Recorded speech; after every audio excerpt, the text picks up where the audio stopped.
Palavra da Verdade, com Hernandes Dias Lopes. Eu quero partilhar com você a palavra em Jó capítulo 42. Jó capítulo 42. Versos de 1 a 6.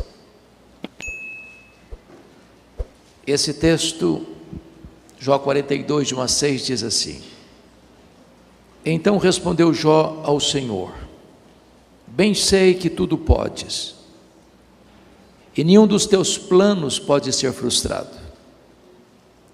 Quem é aquele, como disseste, que sem conhecimento encobre o conselho? Na verdade, falei do que não entendia, coisas maravilhosas demais para mim, coisas que eu não conhecia.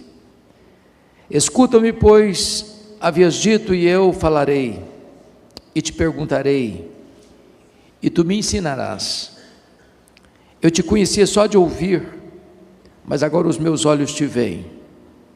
Por isso me abomino e me arrependo no pó e na cinza. Hoje eu quero tratar do impacto da soberania de Deus, o impacto da majestade de Deus na nossa vida. Nós cremos que o nosso Deus é soberano. Isso significa que nós não cremos em acaso, nós não cremos em sorte, nós não cremos em coincidência, nós não cremos em azar, nós não cremos em determinismo cego, nós não cremos em feitiço para crente. Nós cremos que a mão de Deus dirige o nosso destino. Nós cremos que o nosso Deus é soberano e faz todas as coisas conforme o conselho da sua vontade. Ele não é pego de surpresa, ele não é surpreendido por nada, ele não está lá no céu esfregando as mãos, aflito, sem saber o que faz com esse mundo.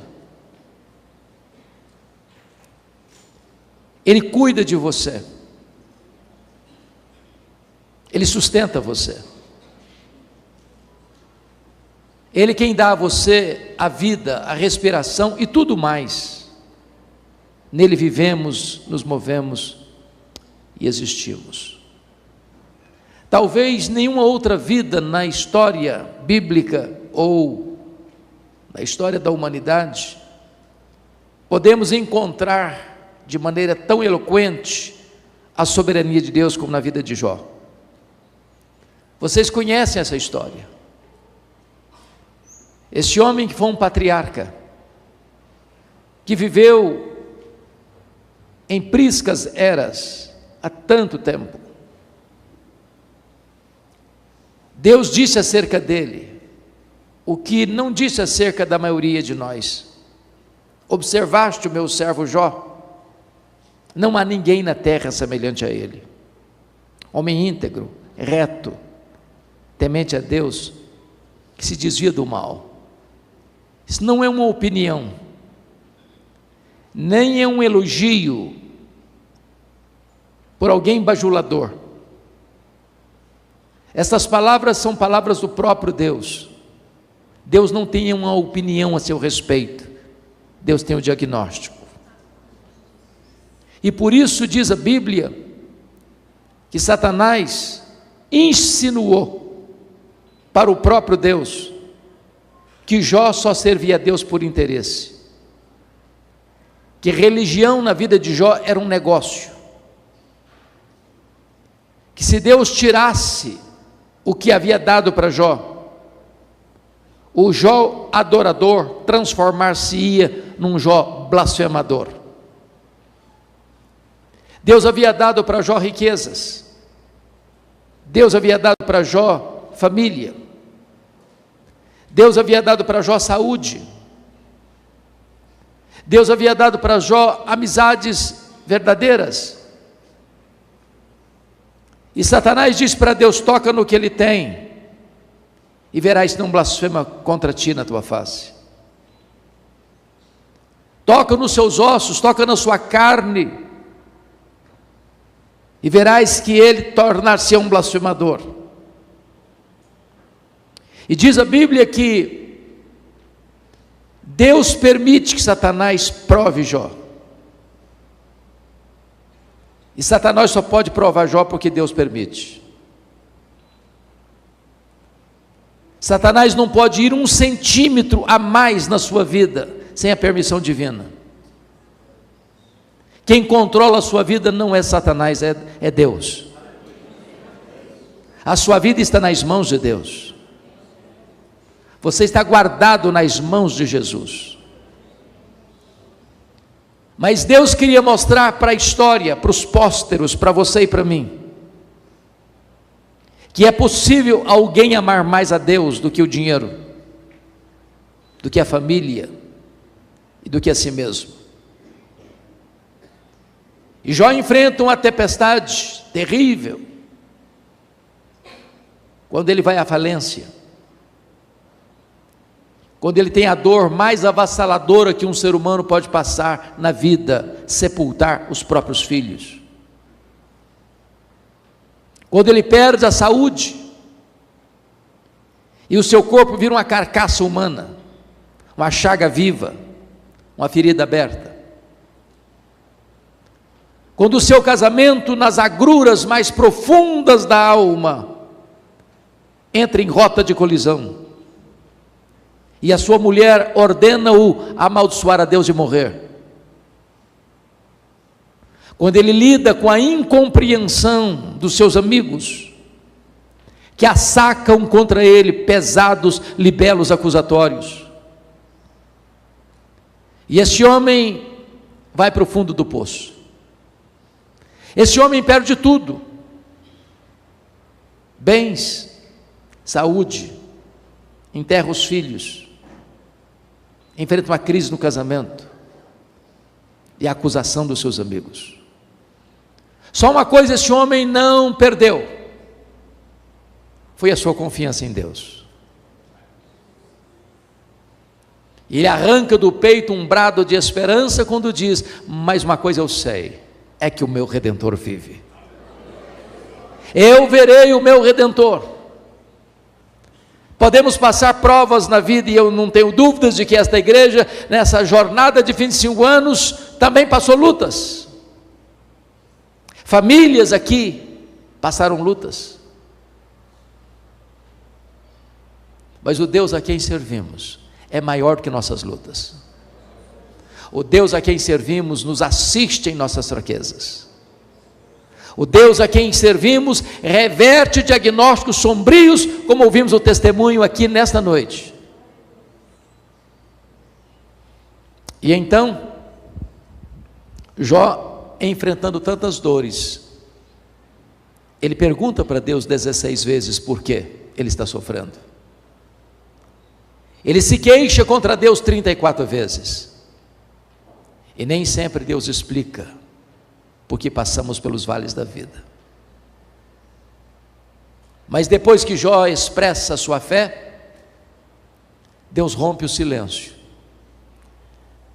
e Deus derrama sobre Jó, em torrentes caudalosas, a sua grandeza, a sua majestade, o seu poder, o seu controle do universo, o seu plano eterno, fazendo para Jó 70 perguntas retóricas, nos capítulos 38, 39, 40 e 41.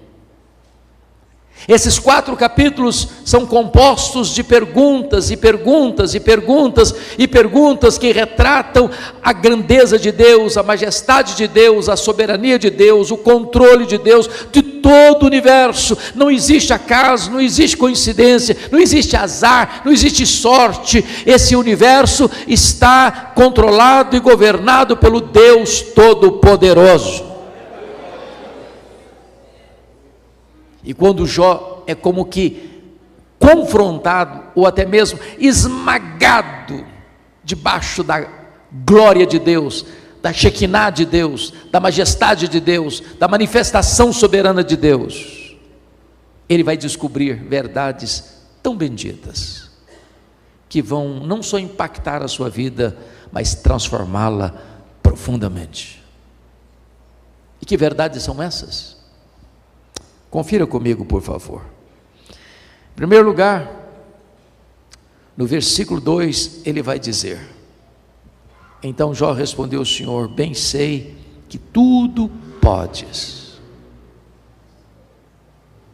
Ele descobre que Deus é o Todo-Poderoso, para quem não tem problema insolúvel, para quem não tem causa perdida, para quem não tem doença incurável, para quem não tem casamento irrecuperável, para quem não tem pecado que Ele não possa perdoar, onde tem arrependimento.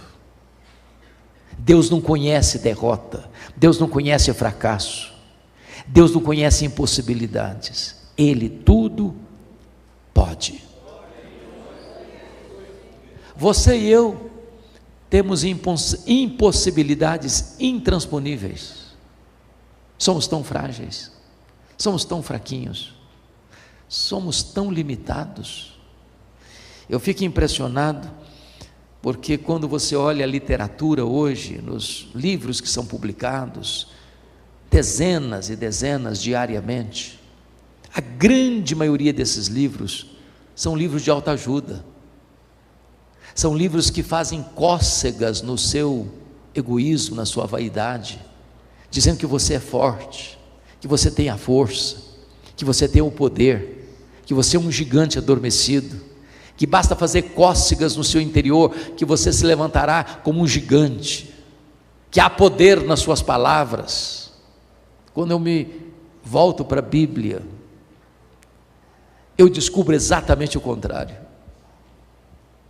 A Bíblia diz que nós somos fracos, impotentes, incapazes. A Bíblia diz que Deus conhece a nossa estrutura e sabe que somos pó. Nós temos fraquezas físicas, gostando ou não, as rugas vão surgindo. Nem os cosméticos de melhor qualidade conseguem driblá-las. Nem as cirurgias plásticas mais sofisticadas conseguem ocultá-las. As nossas pernas ficam bambas, os nossos joelhos trôpegos, as nossas mãos descaídas, os nossos olhos embaçados. Temos fraquezas físicas, temos fraquezas emocionais. Quantos de nós aqui já não passamos pelo vale da depressão? Quantos de nós aqui, nas noites mais escuras da alma, gememos e sangramos, dizendo: eu não aguento mais? Temos fraquezas morais. Quantos de nós, já não chorando diante de Deus, prometemos nunca mais incorrer neste ou naquele erro, neste ou naquele pecado, e nos flagramos cometendo os mesmos erros? Temos fraquezas espirituais. Somos um ser ambíguo, contraditório, paradoxal. A Bíblia diz: o bem que nós queremos fazer, não o fazemos, o mal que não queremos, esse praticamos. Somos fracos. Mas é maravilhoso você hoje aqui, neste culto, nesta hora, nesta noite, poder afirmar: mas o meu Deus tudo pode. Tudo pode. Sem matéria pré-existente, Ele criou este universo, que tem mais de 93 bilhões de anos-luz de diâmetro. Sem matéria pré-existente, Ele chamou a existência as estrelas em número superior aos grãos de areia de todas as praias e desertos do nosso planeta. Sem matéria pré-existente, Ele criou todas as coisas, e pondo a mão no barro, criou o homem à sua imagem e à sua semelhança. Você bem sabe quão complexo é o seu corpo. É uma máquina incrível.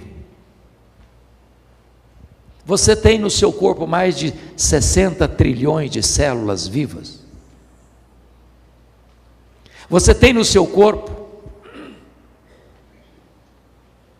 mais de 102 trilhões de metros de fita DNA. Você tem em cada um dos seus olhos mais de 10 milhões de fios duplos encapados. Você é um milagre do poder de Deus. Esse Deus a quem você professa, tudo pode. Talvez você nesta noite trouxe aqui uma causa perdida, humanamente impossível, pois hoje Deus pode reverter essa situação. Hoje Deus pode virar essa mesa. Hoje Deus pode mudar o placar desse jogo. Ele tudo pode. Permita ilustrar isso.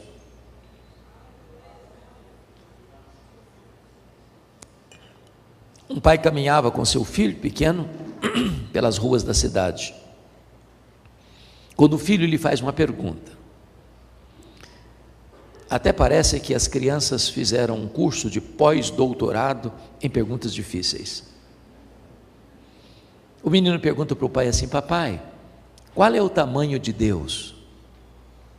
O pai engasgou porque não tinha uma resposta pronta para um menino de 4 anos. Continuou caminhando pensativo, quando de repente ele escuta os roncos das turbinas de um avião supersônico lá nas alturas, e disse: filho, olha para cima, você está vendo aquele avião? O menino respondeu: sim, eu estou vendo. E o pai perguntou: qual é o tamanho daquele avião, meu filho? O menino respondeu: pequeno, muito pequeno, estava muito longe. O pai pegou o menino, levou-o ao aeroporto, tinha um jumbão de mais de 400 passageiros no pátio. O pai encostou bem perto e disse: está vendo esse avião, filho? Estou vendo, papai. Qual é o tamanho desse avião, meu filho? O menino respondeu: este é muito grande. E o pai disse: meu filho, Deus é do mesmo jeito. Quando você está longe de Deus, meu filho, Deus parece pequeno para você. Mas quando você está pertinho de Deus, meu filho, então Deus é grande para você. Agora eu sei que tudo podes. A minha oração é que nesta noite de festa sejamos impactados pela grandeza e pela majestade do nosso Deus. A segunda coisa que Jó vai descobrir está no versículo 2 ainda, quando ele diz assim: e nenhum dos teus planos pode ser frustrado. Isso é tão consolador. Deixa eu dizer para você, Deus não usa rascunho nos seus planos. Deus não lança mão de um plano B porque o plano A fracassou. Deus não erra. Deus não se surpreende. Você não é um acidente de percurso na história da vida. Ainda que seus pais não tenham planejado você, Deus planejou.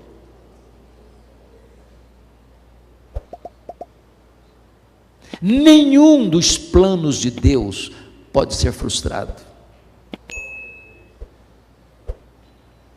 Ele tem o controle de tudo. Ele sabe tudo. Se você está passando uma luta, uma prova, um vale, uma enfermidade, uma crise, uma tempestade na vida, saiba que isso também está incluído no grande projeto de Deus, não para destruir você, mas para fortalecer você. Não para derrotar você, mas para tonificar as musculaturas da sua alma. Não para reprovar você, mas para provar e aprovar você.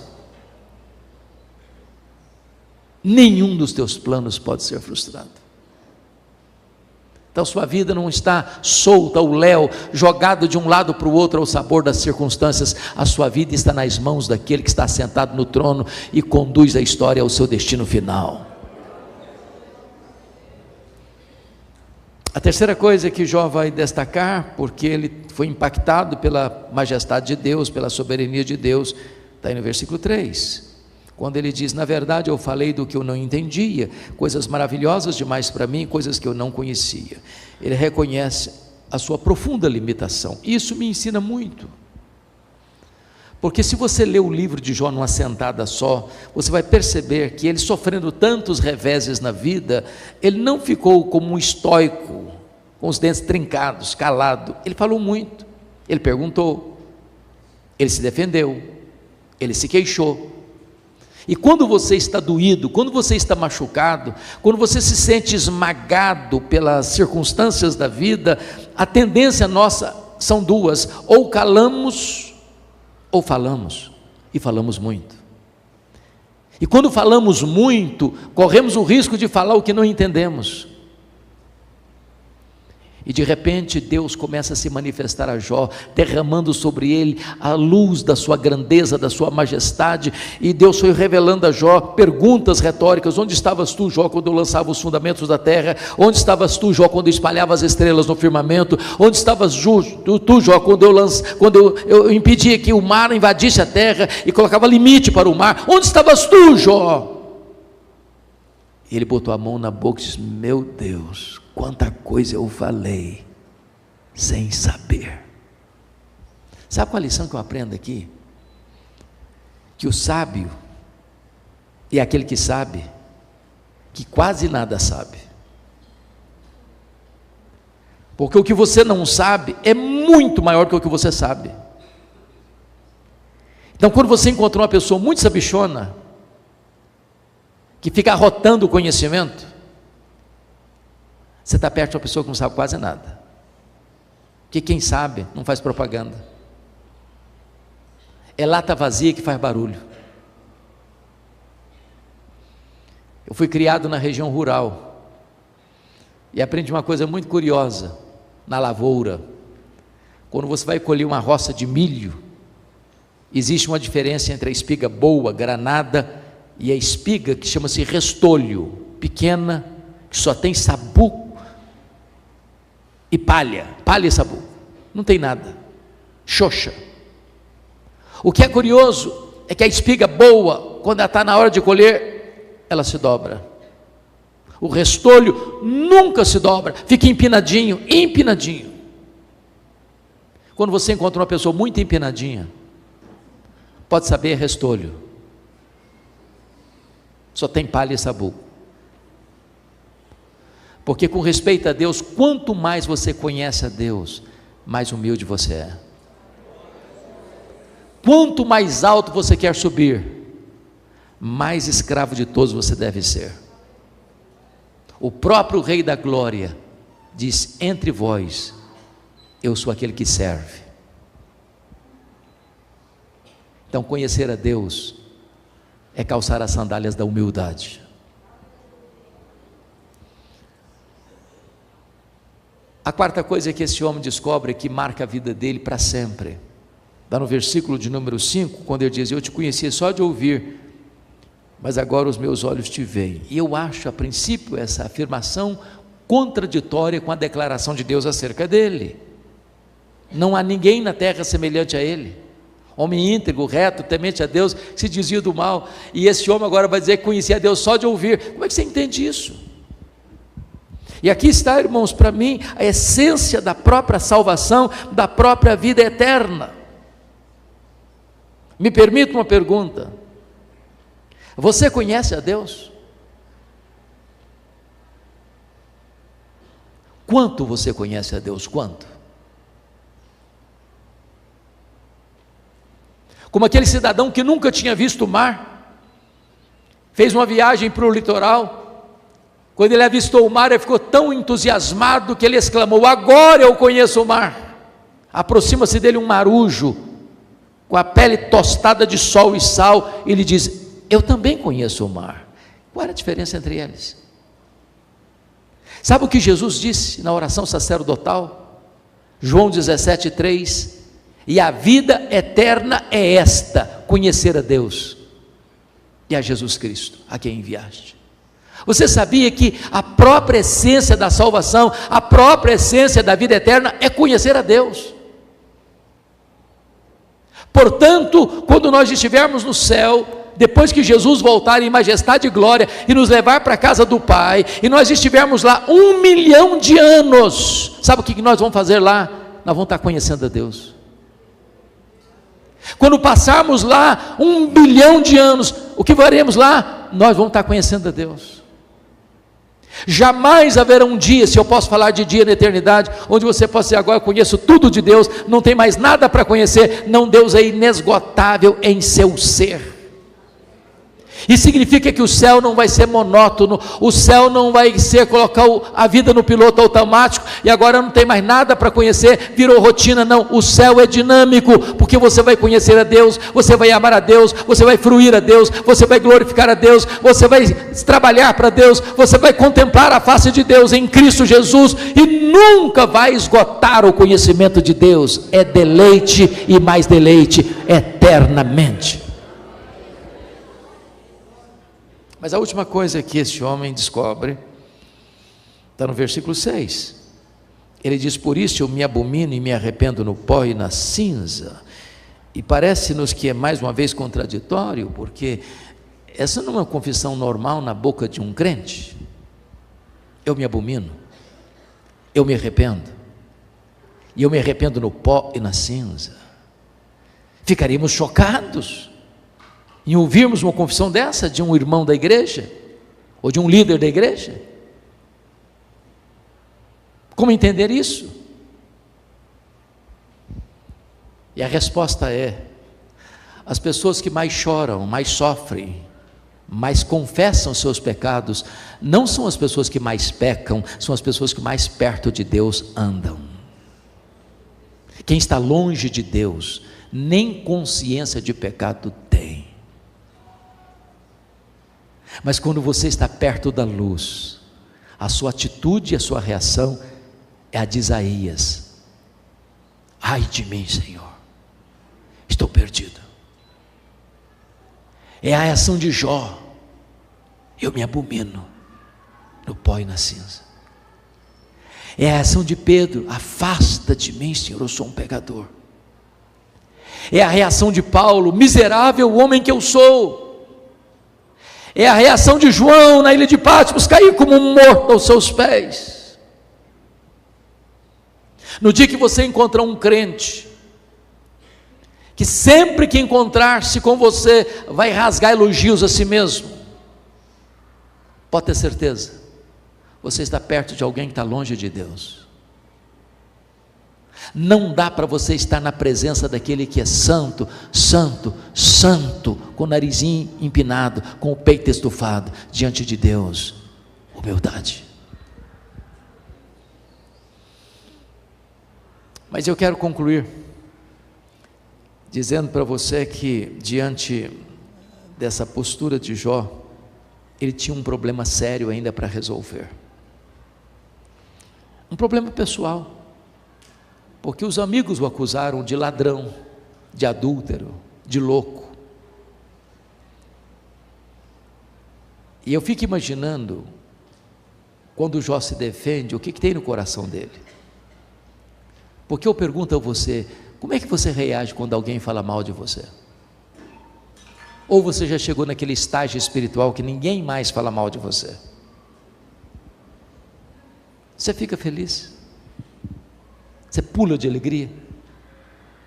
E a resposta é um sonoro não. Sabe o que Deus está dizendo para esse homem no versículo 10? Mudou o Senhor a sorte de Jó quando ele orava pelos seus amigos. Sabe o que Deus está dizendo? Jó, meu filho, saia dessa arena de autodefesa, pare de se queixar, comece a orar por esses amigos seus, que você não consegue ter mágoa de alguém e orar por ele ao mesmo tempo.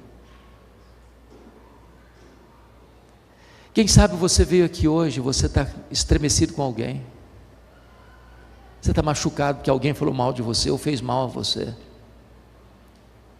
Talvez você tenha se defendido, até na justiça.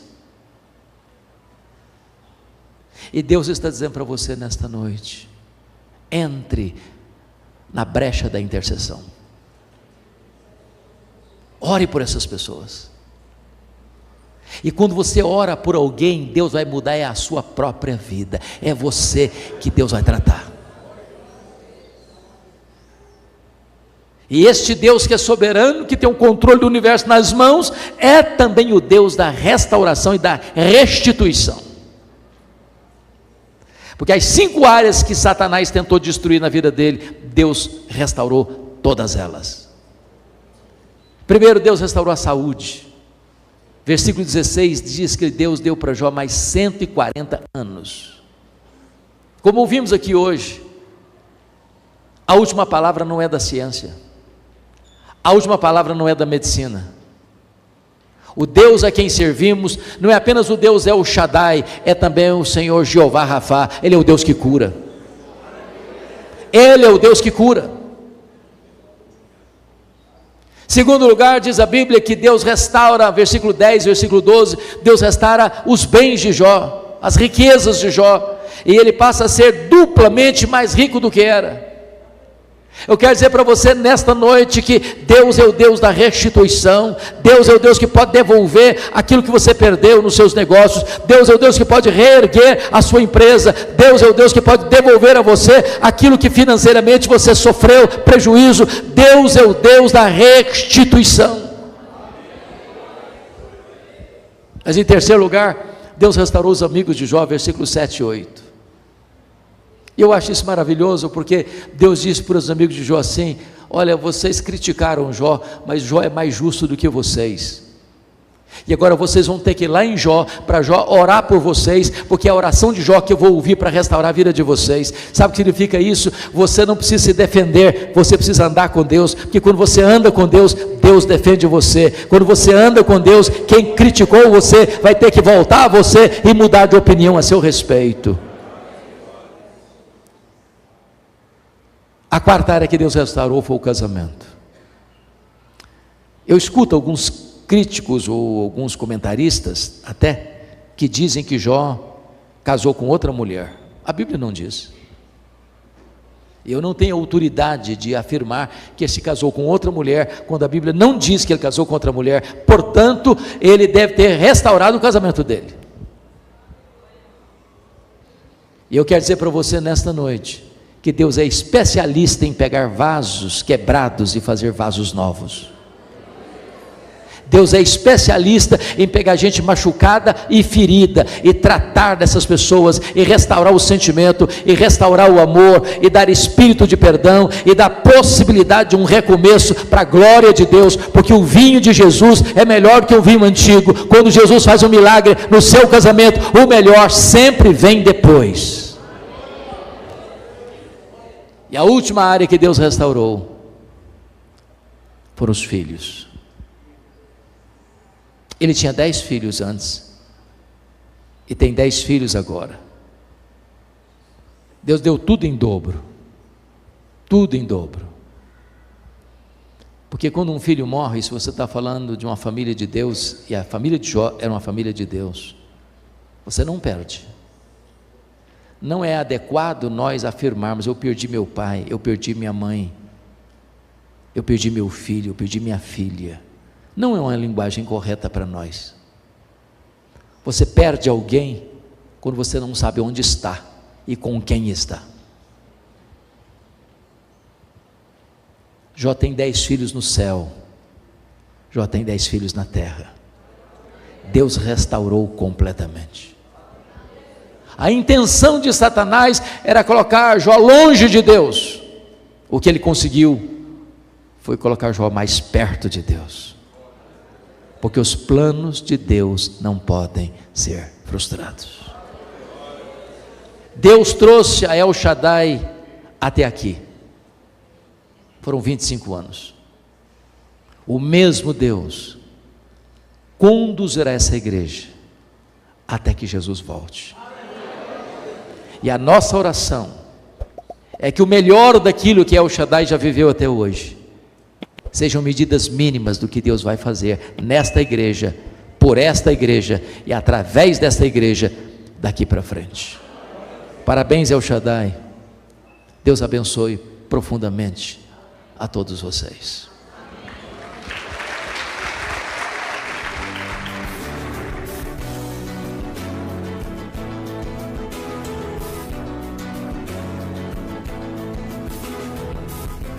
Palavra da Verdade, com Hernandes Dias Lopes.